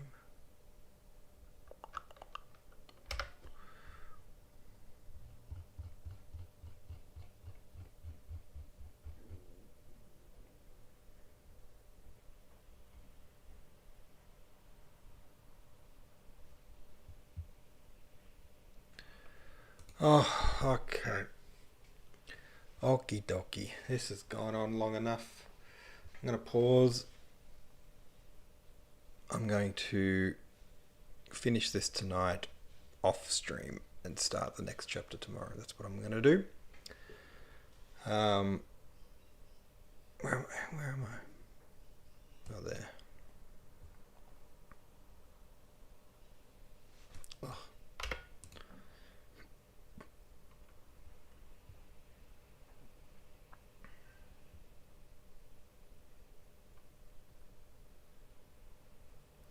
Alright, cool.